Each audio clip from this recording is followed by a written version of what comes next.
are here for the latest edition, yet again, of The Nerd Out. Today I am your host, Lyle. And I am Jack. And we are here to talk about good and godly parenting. We are. Good and godly parenting. That's the sermon from last night as we wrapped up this Relational Roadmaps series. Yeah, great series. It feels like some of this has been timely for you. So at least that's been the feedback I've received from some people. And that's always been the prayer. Is how do we kind of take things and make sure that not only is it practical, but that it's relatable, but also timely and helpful. So yeah, hopefully this series has been helpful for you as we've been doing that. Nice jacket. Thank you. Cool guy got it for me. That's right. Good win on Saturday. Hopefully another good win tonight. I hope so. We can clinch it tonight. That's right. Okay. That's right. 2 years into the Big 12 and already dominating. Making waves. That's what we do.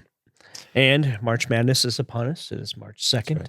2 weeks. Oh, man. Selection Sunday. 2 weeks. Lucky Lime EG. Come on. That's another benefit. It's true. I feel like this is a good time for EGs as well because you get the raspberry lemonade in February, which is a really solid good choice. One. Then you get the Lucky Lime. They bring in the root beer at the end of the month in February for rodeo week. And then one of my Orange Dream. Is that March or no? April, May. It's one of those. Coming up soon. Okay. Yeah, for sure. Anyway. Yeah. Lucky Lime, one of my favorites. Yeah, it's for good reason. That one's a tasty one. All right, let's get to some key takeaways. Kind of the overarching thing that I thought was interesting. We talk about good, godly parenting, and it's really easy to focus on the kids and focus on, all right, we need to do this so that we get this outcome. And so much is focused on the outcome. And what I appreciated is just something that a mentor kind of, when I was lamenting something going on in my own life, a situation with someone else that I cared about that made some boneheaded decisions. And I'm like, what do I do for this person? And then all of his advice was just about me and my own soul. And I was like, walk me through this because I'm confused. And he's like, how do I fix it? Control this person. Yeah. You only control yourself. So when you see these things in other people, it's a reminder for you. Are you doing the things that you need to do to be healthy, to make sure you don't go down that path? Yeah. And I felt like that was one of the big takeaways is it's less about your children. It's more about you as a parent. And I love that. Focus on the investments, not the outcomes. It's really, it's control what you can control. Make sure that you're going about the process the way that you should go about the process, and the rest of it in order to try to get or at least increase the likelihood of something. Yeah, it's just interesting. So, all right, we'll start with some takeaways here. The first takeaway from good and godly parenting: there are no perfect families. Broken people cannot raise perfect kids. Every family has dysfunction on some level. Number 2, influence over control. As children age, parents must shift from control to influence through healthy relationships. Number 3, primary discipler. Parents are the primary spiritual trainers of their children, not the church or others.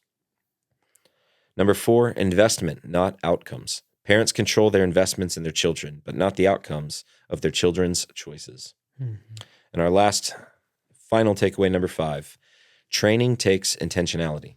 Parenting requires consistent, repetitive, active participation in the shaping of character and faith. Yep. So we had our takeaways. You had your kind of 5 things, and you said that you had more. And then you said, I told you it had to be an odd number. I didn't tell him it had to be. I just told you that suggested. Someone had told me. It was a good suggestion. A friend of ours had said that he had heard that it's good to have odd numbers in lists because it's more interesting. It is. And I don't know why it's more interesting to have an odd number of things. I don't know if the search engines or find that more. I don't know. Yeah. But I've not paid enough attention. Maybe we just need to look at old BuzzFeed articles because they were the masters of 21 things. Sorry, I'm digressing already.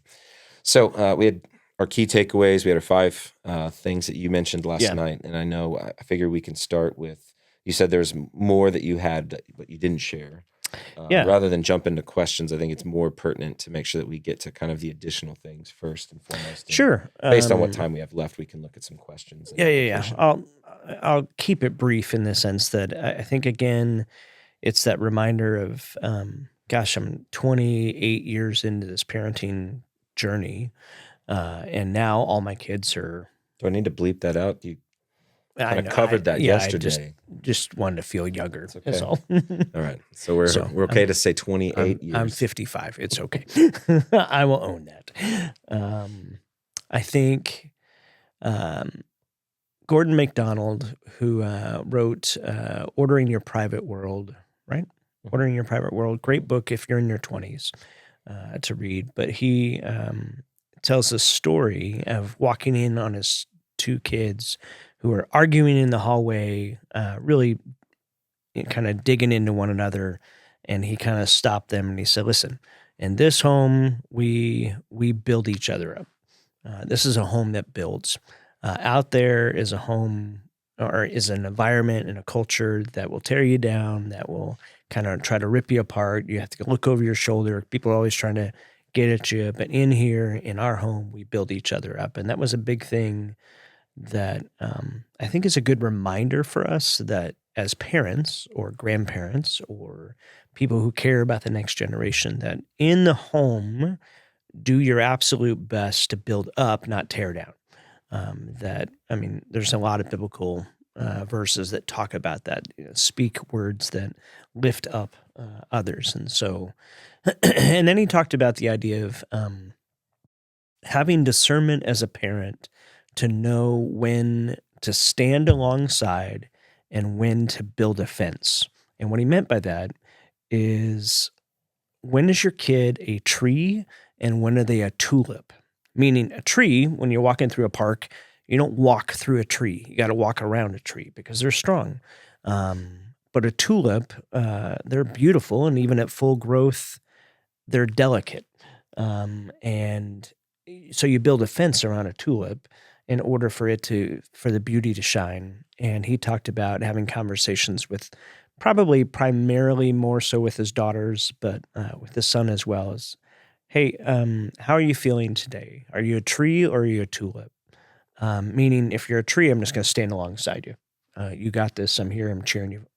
But if you're a tulip, I'll build a fence around you. I'll protect you a little bit, and we'll protect the beauty that is you. And I just thought that was a good imagery to keep in mind as you parent, to know the seasons and moments that your kids will go through. There'll be times when they're a tree and they're tall and they're strong, and you let them be strong and you just stand alongside them and you're there.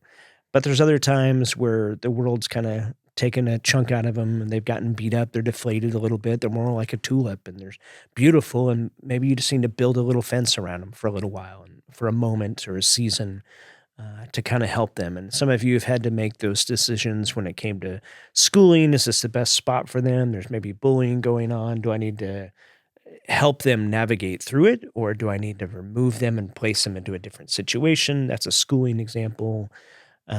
There's friendship clusters and conversations that happen, and there's moments where teens are teens, and we say things that we shouldn't, and feelings get hurt, and maybe it's more than feelings, and so recognize, okay, are they a tulip in this moment? So tree, tulip, if you just kind of keep that imagery in mind as you parent and know, okay, what does this moment call for? And even ask them, maybe give that imagery to them for them to be able to own some of what they're feeling, what they're going through in that moment. And that way, you know how better to respond as a parent. So that was probably the big thing I cut that, if I had more time, Sure, would have driven into that. It's wisdom. Hey, we're a house that builds. In our home, we build, and recognize tree, tulip, those seasons, those moments. Yeah, and I think that probably would be helpful for parents. Where is that distinction as a parent of where you want to? So, like, feelings can lie to us. Yeah. We know that, Mhm. and kids are intelligent enough to know how to manipulate. If we're just being honest, for sure. they know how to test boundaries so they can figure out And they to will get what they want. Mm-hmm. So, as a parent, how much do you trust even if your kid's always a tulip? That's probably not a healthy thing. If they're just always, No. I'm feeling like a tulip today. They Right. just want protection. Right. How do Or you I'm know always the a tree. line? Mhm. Is it more about just like physical safety versus emotional safety? Like that you want to actually create a safe environment for them to struggle through maybe some emotional things, but Because it just seems to make sense. We never want to put our children in physical danger. Correct. So that should be pretty obvious. Yeah. I think it's the emotional side. I mean, you and I talked about this. Like, there's certain moments in life where you're like, okay, my tank is empty, and I know I can't. I need a reprieve. I need something in order to go build up and pour back into my tank. And you're going to recognize that for your kid. That if their tank is empty, they're feeling a tulip. They're feeling beat up. They're feeling deflated, defeated.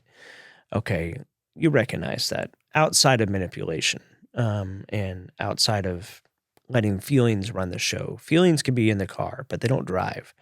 And so we help our kids recognize that hey, our feelings are a part of it. They're on the journey with us, but they don't get to drive the car. And our wisdom and our decision making drives the car. And so you want to coach that into your kid. You want to help them learn that, which means sometimes you got to fight through some feelings. Yeah. And okay, I know you're feeling like a tulip, but you know what? You're maybe a little bit more like a tree than you realize. And so let me help you with that because I want to build you to be a person who lives by conviction and a person who has resiliency in life because the world out here will try to tear you down and you're going to have to push through some things. But as you push through or you push against, there's going to be moments where you recognize, okay, you pushed hard through that for a little while. I'm proud of you for stepping over and tackling that assignment or tackling that relational dynamic that needed to be fixed. Now we're going to go get ice cream together and we're going to take a day off or we're going to, whatever that is that, or, hey, you know what? It's okay to have a mental health day. And we're not going to go to school today. You and I are going to do this. And it's not a forever thing, but it's a right now thing. And I'm recognizing maybe you're more like a tulip in this moment because you've been having to push through to act like this tree. So I know that's a lot of analogy. And each parent's going to have to do the best how in the moment you're in. I mean, that's all you can do. So how do you teach your kid, help your kid, coach your kid to push through things? And at the same time, how to refuel at the right season, the right moment. And a lot of what that sounds like to me, it sounds like you're saying, going back to last night, talking about being the primary trainer, that parenting and the word training and scripture, like that there's this overlap to that. A lot of this is training your children what it is to regulate their emotions. Yes. Like teaching them that emotions are just a part of life. So we have to learn how to work through them. We have to learn how to regulate them so that they don't control us, that they don't dominate us. Right. Well, it's like our friend Steve Cuss has always said, you got to name it to tame it. And sometimes it's asking the questions of your kids. Become a great question asker. And if they're making statements or at least especially feeling statements, ask some follow-up questions to get them to really think about what they're thinking about.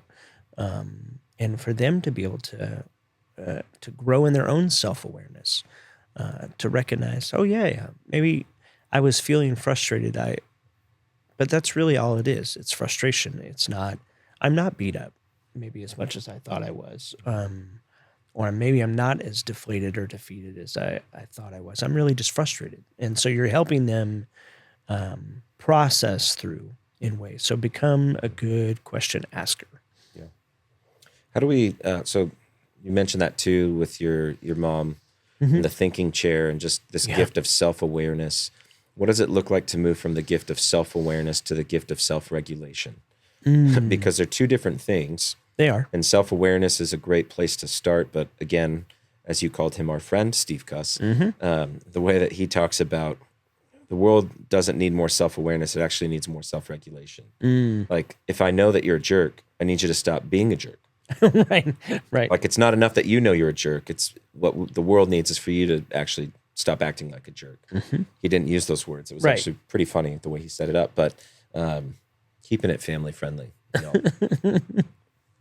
You're welcome, especially since it's about parenting.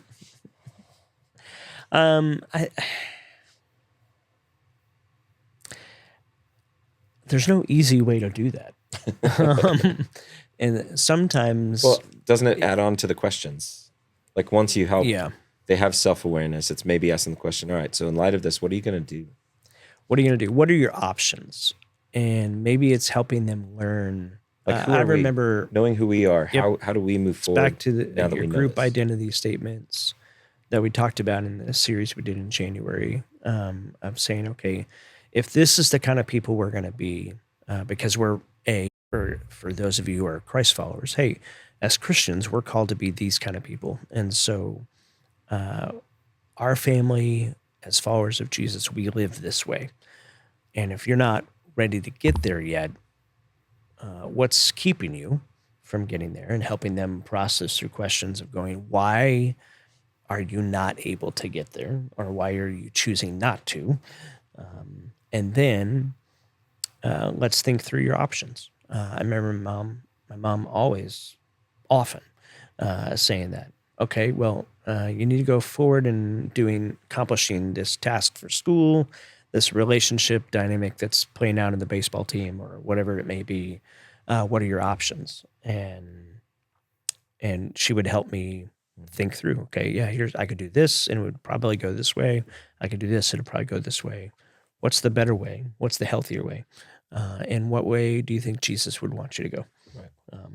And so, again, it's those asking those questions to get them to own, because the reality is here, whether you're 2 or whether they're 12, you're wanting them to get to owning who they are and who they're becoming, because you're not going to be there all the time. And so that's part of the training, is you want them to be able to respond in the ways that Jesus would, in the ways that your family would say this is the best way to respond when you're not in the room. And that takes a lot of training and a lot of effort. So Yeah, for sure. So speaking of training and just this idea of maintaining influence, there's a principle called theory. I don't know what it is, but basically there is something that they call the anchoring effect. I don't know if you've heard of this, but just I think this is helpful Enlighten. for parents as well. The anchoring effect basically is the first person who introduces an idea to someone becomes the perceived expert in that subject to the other person. Okay. So the first person who introduces certain topics to your kids are now going to see that person as the expert in that topic, which has some pretty significant Yeah. things. I don't know what we say to that, but with that in mind of wanting to be the trainer, how as parents, if we know about this anchoring effect, how do we begin to think through what are the things that I need to introduce my children to And be make the sure first that I one. become the expert and I'm the safe place for them to come talk about these things? And hopefully you see where this is going. Where this has really affected people, if we're honest, is when it comes to sexual identity, when it comes to pornography and the usage of that, when it comes to just lots of kind of the tricky topics in culture. And a lot of times we as Christians are known to shelter our children. Right. Because we want to treat them as a tulip in certain areas, and we should.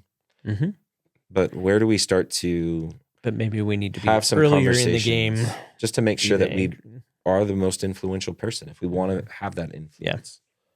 And as a parent, I think you need to be reminded, because you may not feel this way all the time, you are the most influential person to your kid, even if they're in a moment where they don't want to talk to you. They're in their teen years and they're like, "Well, I don't care, mom, dad." You have way more influence than you think you do, even when it doesn't feel like it. And so it is important. And maybe the encouragement of the anchoring effect would be, maybe we need to be quicker to the conversation than we think, to introduce.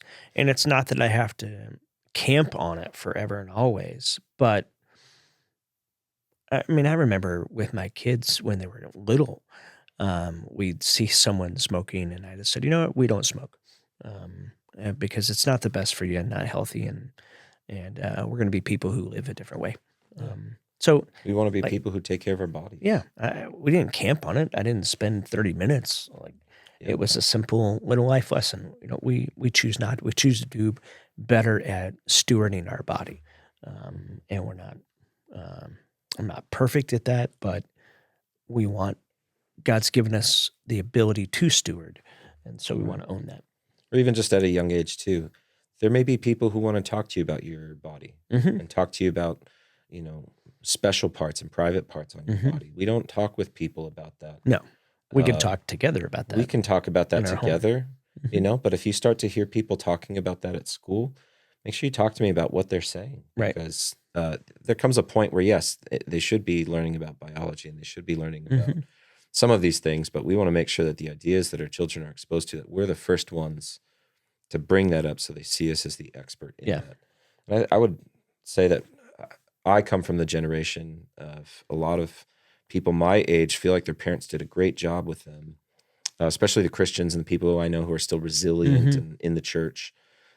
Almost all of them will agree the one thing their parents didn't talk to them early enough about was sex Sex. and pornography, some of those things. And so there's just been a lot of hurt. And, I've heard stories that sometimes it's because a parent was struggling with it themselves. And so they just didn't want to talk about it because they didn't feel like they knew how to. But Mhm. I know that that's one thing my dad didn't talk to me very much about, Mhm. that I wish that I did have more conversation with my Yeah. parents and that they did invest more time of helping me know what things I would be exposed to. Maybe they just didn't know. Yeah. Like the world changed pretty quick. Yeah.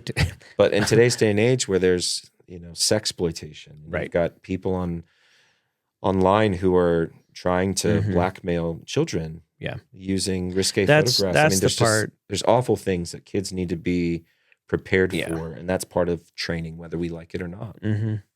Well, and I think it's also imperative for you as parents that, like, I know we waited until I think our kids were 8th grade before they got a phone. But it's that weird, like, how much is too much? It's back to the Jonathan Haidt Yeah, or yeah. The book anxious of generation. Anxious Generation has some wisdom in there. Mhm. Anyway, it's just like if you give them the full usage of the internet in their pocket as a 10-year-old, like, are you kidding me? Like, we're so protective in so many other ways, and yet we're going to give them something that can travel with them and have a host of dangerous effects. And listen, I don't know if Amy and I did that perfect. There's probably some things I second guess myself even in, but man, we were trying to be protective the best we knew how. Mhm. And it was still kind of new, but I remember, I won't throw my son under the bus, but we drove to a Diamondbacks game. And that's where we had the talk, on the whole way up to Phoenix. And then we went to baseball and we hung out and then we came home. And that was, he was trapped. And so it was kind of like, well, here we go.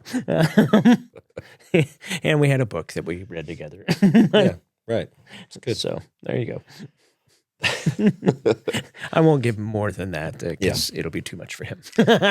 It's very funny to me too, just the mention of when you were younger, how and some kids, like the childhood of they get on their bike, they leave the home and they don't come home till sundown. Mhm. And yet, what's interesting about the world is the world that we grew up in, where we had so much freedom to go explore and to play, Mhm. and it was unparented, like it was unobserved, like Right. we had freedom in Yeah. that. And listen, the I'd run crime home for rates- snacks. And By the then I'd way, leave the again. crime rates back then were significantly higher than they are right now, Yeah. which is so fascinating to me because we're so worried about the safety of our children. And maybe we need a shift in thinking that the world out there isn't as dangerous as we think, and it's okay to release them into it, Mm-hmm. to go play. It's the world here Yeah. that is far more dangerous, where that's where the restrictions actually need to be. And yet we treat it almost the other way around, where we give kids the freedom to access anything Right. without regulation, but we don't give them the freedom to go out into the world to access it. Mm-hmm. Kind of interesting. It is interesting. I don't know that I have a question on that. Sorry. It is weird. I mean, I remember coming home from baseball practice one time, and I'm walking by myself, and a car pulls over, and they're like, "Hey, kid, do you want? We have free bunnies. Do you want a free bunny?" And I'm like, instantly in my head, going, "This is what my mom told me about. Run!" And I ran. The rest of the way home, got in the door, and I could see the car going down the street. And this is in the 80s, and so, like, there is it's just weird stuff. And I don't know anything would happen. And maybe they did have bunnies, but it felt weird. And so I ran. Um, and I remember calling my neighbor, my good friend, Andy. His dad was a cop, and calling him. And I think he went out and looked around the street and stuff. So it's just weird. But to your point, there's weird things driving down the street Yeah. digitally. If we're not careful, and if we don't try to teach our kids how to recognize when you feel awkward in a moment, or you feel like the hairs in your neck are going up, you need to recognize that. Yeah. Or if you're trying to hide something, that should be the first clue that maybe this isn't the best for you, and you need to recognize that. And so, as a parent, you're trying to teach your kid that type thing.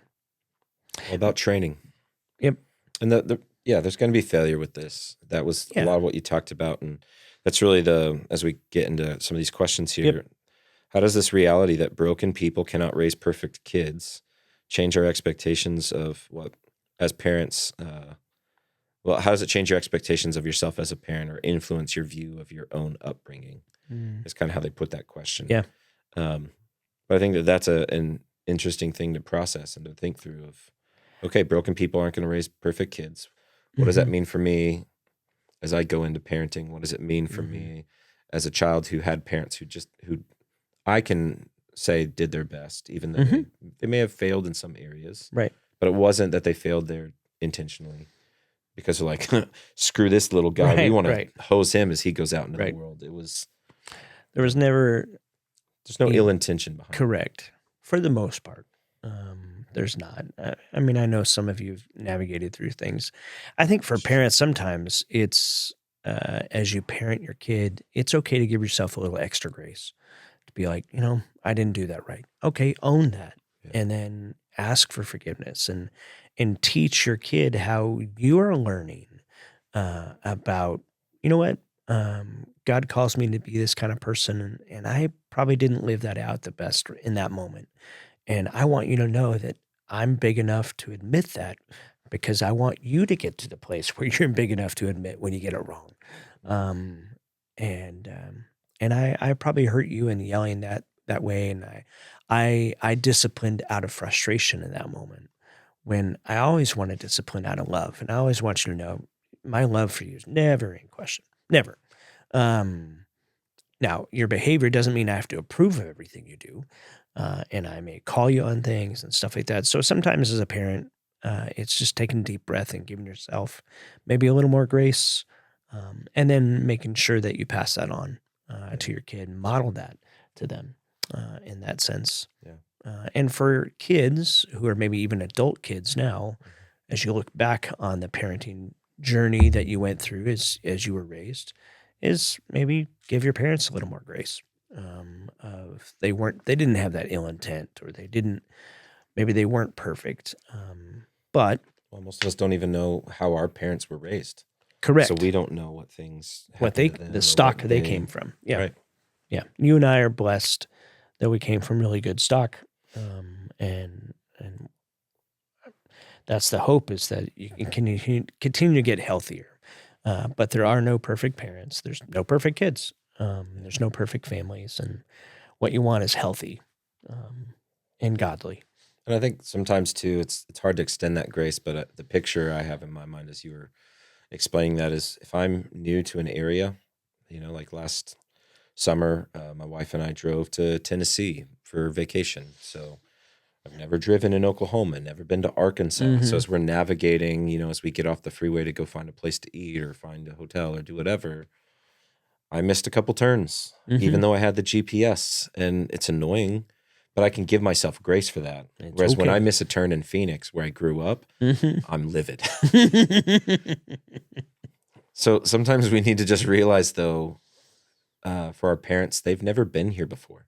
Or if you're a parent, when it comes to your oldest, you've never been there before. Like, there's new things you're dealing with constantly that you're learning from, that if you have multiple kids, with the younger ones, you change how you parent them based on how you Yeah. parented your first one. But there's just mistakes you make because it Mhm. was your first time doing it. Yeah. And I think we've got to give ourselves more grace when we just are inexperienced with things. It's not ill intent, it's just ignorance.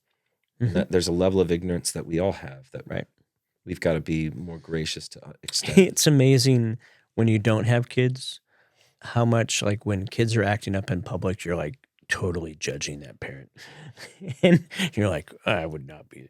And then you have your own kid, and you're like, oh, I'm so sorry. And you're like, this is so tough in that sense. I will say the other thing I was going to mention when I remember bringing Taylor home our first, and it was the first time in my life where I felt like I understood more of what it means when God says, you're my kid. Um, it was like a light bulb moment of like, oh, yeah, I mean, he can't do anything for me and I can't love him anymore. And all he does is make a mess and I can't love him anymore.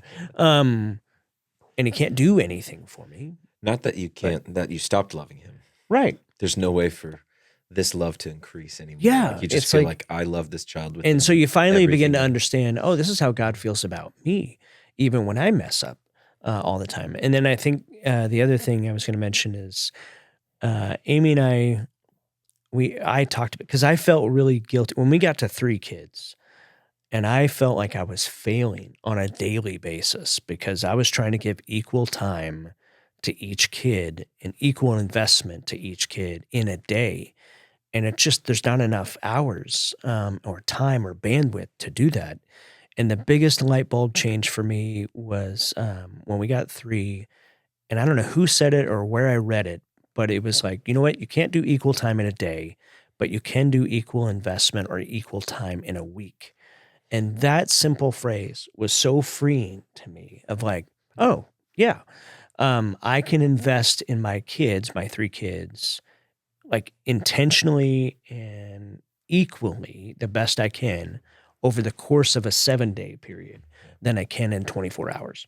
And that was just, for me, that was a freeing thing. And I try to tell parents who have more than 3 or 3 or more, because when it's 2, it's kind of man-to-man defense and it's good. But when you're outnumbered, it is challenging. And so that was just a freeing gift. So if you have 3 or more, man, maybe that'll be enlightening to you and a freeing thing for you, because it sure was for me to recognize, okay, I can do investment in a week. So I could do a daddy-daughter date here. I could do the same over here with this daughter. I could do a son play moment over here, and I don't have to fit it in all in the week. And then modeling prayer. I always try to tuck each of my kids in at night and pray a blessing over them. And one of the phrases I always used was, God, would you leverage our family for your good in the world? And I wanted them to make sure that, hey, it's not always just about us. It's about how God can use us to be a blessing to others. And we would always yell out the car window when we drop our kids off at school, be blessed and be a blessing, which they hated because who wants that? But we would say it all the time. It was awesome. Part of the joy of parenting is embarrassing your kids. Yes. This is a good one too. Just you talked about influence versus control. Mhm. So for some parents who maybe realize, oh man, I'm trying too hard to control something here. What are the practical ways one can shift from maintaining control over their children to building the influence just as they invest in the relationship as their kids grow older? What does that practical shift maybe look like? I think it's being less concerned with the outcomes and more concerned with the character that's being developed and trying to speak into their character, speaking into how are you making your decisions or how are you processing, and again, getting good with questions and asking, helping them process and investing in them relationally. I mean, time. Love is spelled Time. I mean, there's no. I know you spell love, but time matters, and so you've got to spend time with them to let them know that you're relationally connected and you're for them. Um, that matters a lot. And we don't always get that right, and we can't always get that perfect. But in the long haul, as you do that more consistently, and it's better. And so, yeah, that would be some of that. Each kid's different too. Yeah. And so what's meaningful for a kid to recognize that you're trying to enter into their world is going to be different for each kid, more than likely. And so for my son, it was being at sports and playing sports, and for daughters, it was dance, and for some, it was just drawing and asking questions or going to a movie together. So each kid's different. Right. You referenced the famous passage in Deuteronomy 6 where it has the Shema. So the whole hear Israel, the Lord our God, the Lord is one. You shall love the Lord your God with all your heart, with all your soul, with all your might. And these words that I command you today shall be on your heart. You shall teach them diligently to your children, and shall talk of them when you sit in your house, and when you walk by the way, and when you lie down, and when you rise. So important passage, kind of a key passage in Scripture that we reference a lot. I think a lot of a lot of parents wrestle kind of with that question of what does this practically look like then? What are the steps that I can take to be intentional in doing that? So what did that look like? You kind of talked about character development. You talked about who we are as a family, just kind of the way that you would build group identity with your kids through these statements. But what would it look like for a person maybe in the daily life to impress God's commands on their children's hearts through natural conversation as described there in Deuteronomy chapter 6? Yeah. So we had everything from, we have a bunch of verses and phrases literally on the walls of our house, whether it's plaques or things like that, that we'd occasionally, like even just we'd walk by, I'd read it. Or we didn't do devotions all the time, but we'd occasionally do devotions together. In those life lesson moments, I would make some of those spiritual life lessons as well as practical life lessons. And so where I got 60 seconds to kind of impart something, we would pray together on the way to school. And so I would pray a blessing over them, and I'd pray for their day and things that they were facing, tests and tryouts or whatever it was. And so I would just make that normal part of every day when we drive. That was part of what we did, is we were getting ready to pull in the parking lot. Or going, praying for them each night when I tucked him in. And so I think you want to make it a normal part. Or if they had a question, or you see a sunset, you point out, or you see nature, and you see something, or you see something on TV, and you're watching something, and you go, man, they got that right. Isn't that cool that God allowed them to get that right? And so it's simple, small little nuggets. It's not lectures. It's simple things that we try to impress upon them and have written out and displayed around. I know in that passage it talks about, write it on your forehead and write it. Like, we didn't tattoo our kids or anything. I don't care if they get tattoos. They call them the phylacteries, the boxes that they would Correct. tie around. Yeah. And so, but how do you make it more prominent? I guess that's the point, and present. And so how do you do that as a parent? And well, you get better at it, and you just keep trying to do it. The gift sets that we give to each of our kids when we do the baby dedications is Louis Giglio wrote. That's a 3-box set of indescribable God and creation, and it's like one page of here's something about creation that maybe you didn't know, and here's a verse that kind of ties to that. Look how cool God is. And so if you got young kids who are 5 to 12, man, I love them. I'm 55. They're awesome. I would highly recommend that. Your daughter, right? Even as a teenager. Totally. Yeah.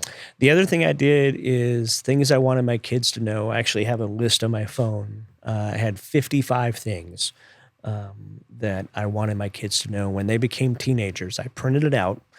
I taped it all together, and it was probably yay long on their door, and I hung it on their door. And it's funny, that hung on Taylor's door until he left. It still hung on my daughter's door after she left. All three of them. Like I just said, here's things I'd want you to know. And I'd be happy to share that with people. I just took it from different tweets and different books I read and stuff. And I was just like, this is what I want my kids to know. And I emailed it to each of them. So they have it in case anything ever happened to me. They would know, here's some things Dad cared about. And so. Yeah, that's good. For those with adult children, just making difficult choices, how do you practice choosing relationship over being right, yeah. while still pointing them towards Jesus? Mm-hmm. I think we all know the people in our lives who are just told you so people, and that's not a safe place for us to go when we're feeling broken, when we're feeling failure. So At the kind of end this of the idea that day- we can either be right or we can be helpful. Yeah. And we've got to learn the difference between that. Like there's times that it's like we can just be content knowing that we were right instead of making sure everyone else knew that we were right so that we can remain Yeah, I think influential. that's the grieve. When you're going through that and you're hurting, grieve privately.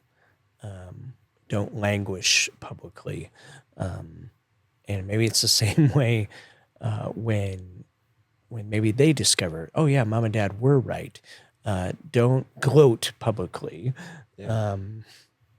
but lament in the sense that they had to go through what they went through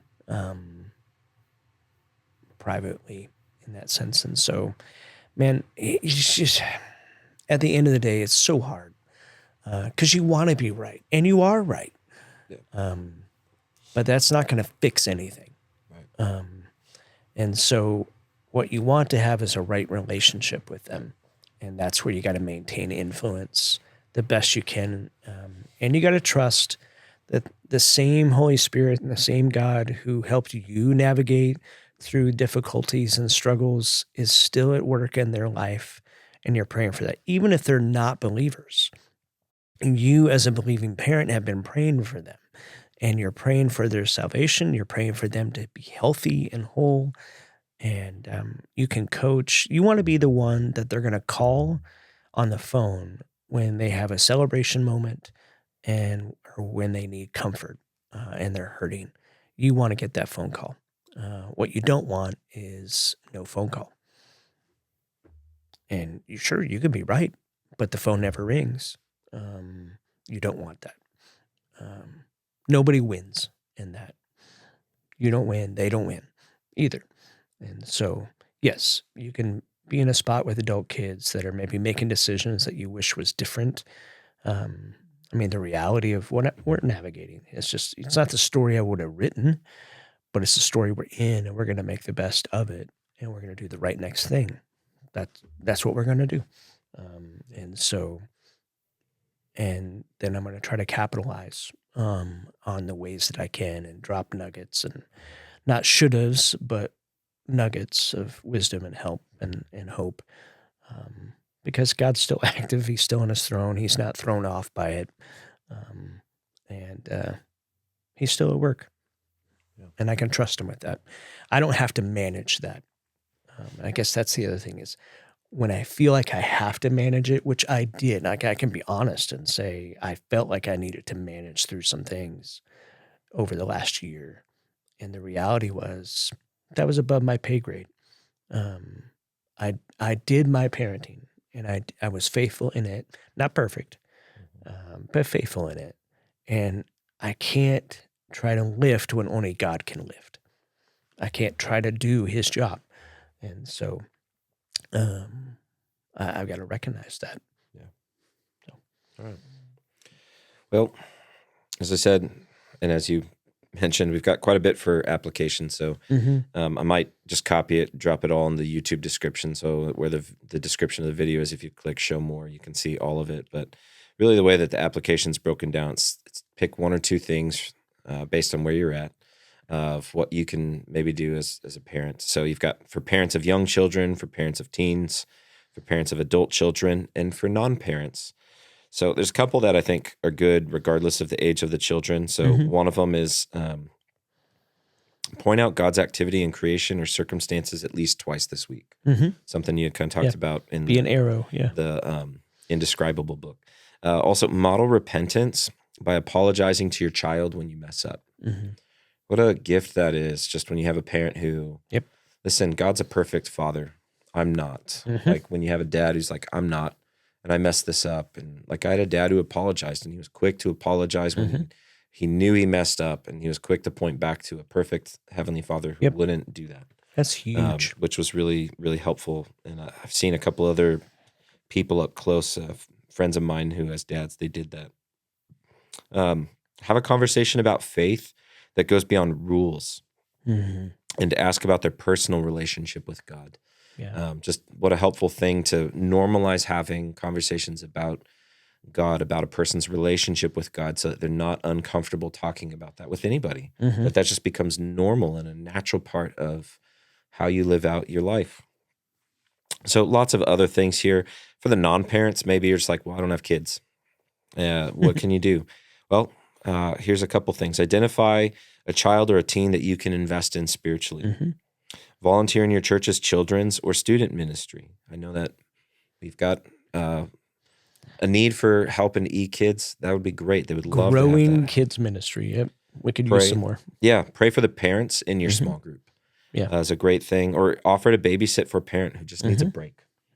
So there's some good things here in the list of just kind of some ways to kind of find some practical application.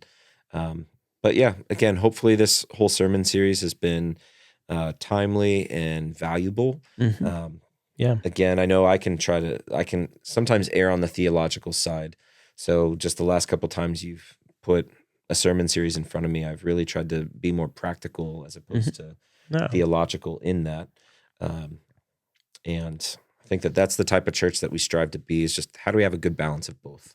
Because we want to have good theology so that we can have good practice. And it matters. So it does matter. Yeah. So great series. Well done. Thanks.